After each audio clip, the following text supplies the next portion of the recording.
cukup sih ya, gimana ya,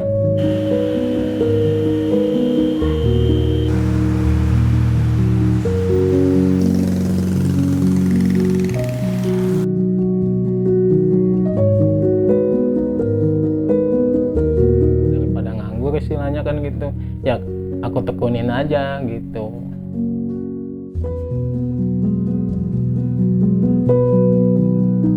Atas itu kalau nggak malu mah pengen teriak, iya, pengen nyalain Tuhan gitu.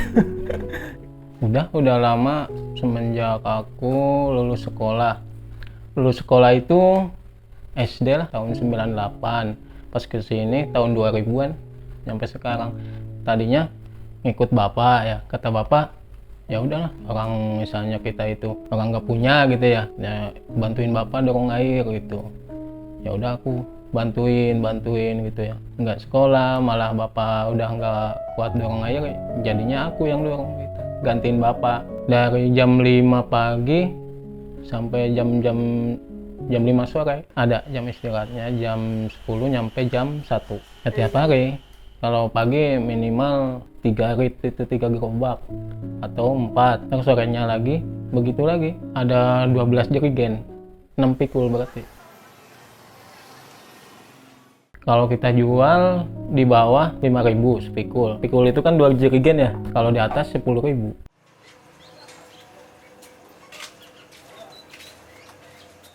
Enggak, kalau keluarga di kampung sebulan sekali paling minimal. Di sini kan kerjanya berat, jadi harus gantian. Istri di kampung enggak kerja. Berarti ya istilahnya aku itu yang itu. Ya dicukup-cukup namanya orang kayak kita gitu ya, ya dicukup-cukupin aja. Kalau itu dari dia jualnya gerobak, kalau kita itu kan eceran, setoran kan, ambil beli dia itu gerobak kan gitu, sisanya buat aku.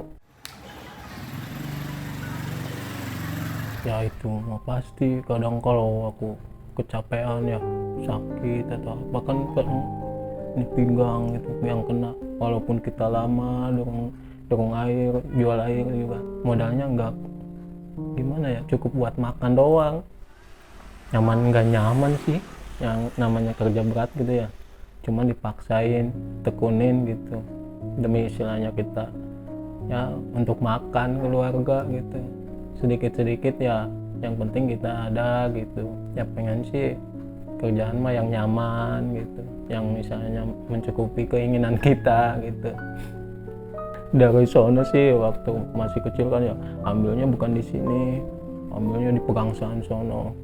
Waktu apa namanya tuh, perumahan Royal itu lagi dibangun, itu kan lewatnya ke situ, masih tanah, rodanya itu nggak bisa jalan, nancap di tanah. Malah aku nangis di situ, aduh bapakku nggak datang gitu kan ya, itu istilahnya. Sedangkan di sono katanya rawan gitu ya, masih kecil udah dibawa-bawa begitu, belum kuat mikul ini juga istilahnya. Kalau aku kan seringnya dideketin terus gitu ya, takutnya hilang atau apa mungkin, kalau orang tua mah nggak tahu buat pulang atau apa gitu. Kadang banyak yang nggak dibayar, ya mau nggak mau tetap aja aku isi, mengharapkan istilahnya duit yang apa namanya, yang bayar gitu. Kalau yang ditinggal banyak macam ini kontrakan gitu ya, dia orang itu pengontrak, tahu-tahu udah kabur. Kalau sekarang aja udah yang ketahuan yang kabur 150. Itu aku mau minta kemana, orang dia udah pindah di kampung ya, minimnya 20 hari atau 10 hari ada nyuruh orang ya, buat dia penghasilannya berapa hari juga gitu buat dia. Sementara aku istirahat ke kampung gitu kan, nyuruh temen aku, udah kamu dorong air dulu ya, aku mau istirahat gitu kampung. Nggak mungkin kan sehari 2 hari, kasihan buat dianya gitu, nggak ada ya, 10 hari ke atas lah gitu, 2 minggu ke atas gitu. Kemarin yang kecil itu, tapi aku kan gini, istri aku janda, aku dapet janda pas nikah sama dia, udah punya anak 1, dari aku baru 1, umur 2 tahun. Kalau Tuhan mengizinkan, nah aku anak aku nggak boleh kayak gini, apalagi anak aku kan cowok yang sekarang. Kalau yang bawaan istri aku cewek, udah sekolah kelas 3 SD. Aku telepon tiap malam kalau habis kerja kayak gini, aku capek banget nih, ingat gitu, aku telepon lagi kangen-kangennya buat ajakin main. Iya, aku teleponin terus tiap malam. Kadang aku juga berpikir, anak aku jangan sampai kayak aku gitu ya. Aku berusaha, tapi kan semua itu tergantung Tuhan kan gitu ya, mengizinkan atau enggaknya gitu. Aku sih sebenarnya ada kalau keinginan mah buka usaha atau apa gitu, gantinya usaha ini gitu, dorong air, pengen punya warung atau apalah seenggak-enggaknya gitu ya. Kalau tinggal di sini kan ya perlu biaya, mau nggak mau ya sekarang mah kayak gitu aja dulu. Kadang kalau nelpon juga ya video call gitu ya, dianya walaupun udah mulai bisa ya gitu, mama gitu juga udah mulai bisa ngikutin kakaknya, ngikutin halo gitu ya. Akunya jadi gimana ya, sedih, ingat pengen pulang jadinya inget dia pengen pulang mulu, padahal duit nggak ada gitu. Kalau paling sama teman-teman itu bercanda gitu.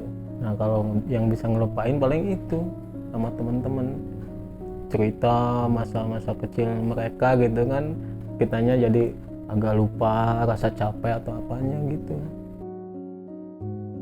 Sampai bersih-bersih juga dibikin jadwal piket di situ. Kata aku ya udah, itu alhamdulillah misalnya saling mengerti gitu.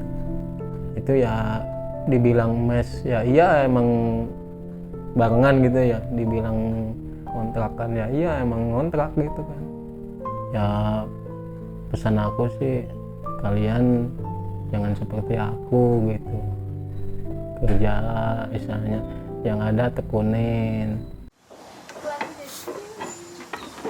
Kondisinya rasanya asin, terus kadang-kadang rada keruh, kayak ada pasir-pasir kuning gitu.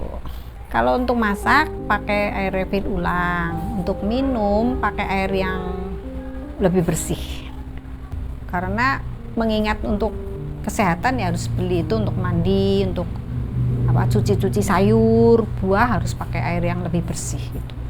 Ya selama saya ngontrak di sini kan kurang lebih 3 tahun saya berlangganan sama dia, karena dia yang keliling di wilayah daerah saya.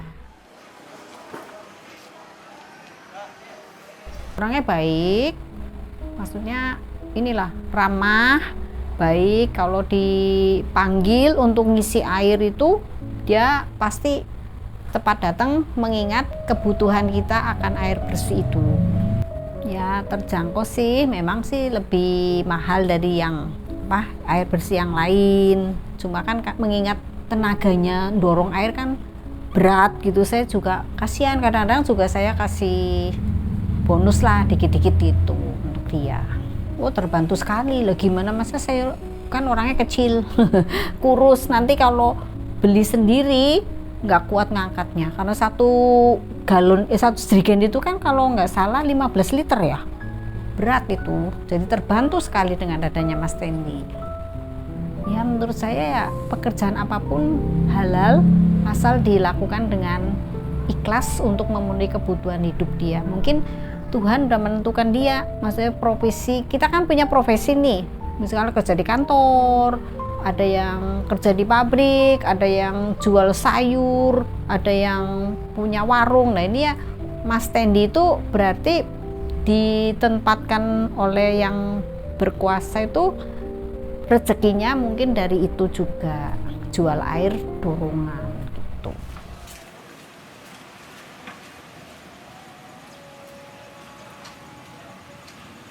Saya selama ini menjabat jadi ketua RT di RT 4 RW 07 ini udah kurang lebih 4 tahun, baru 2 periode.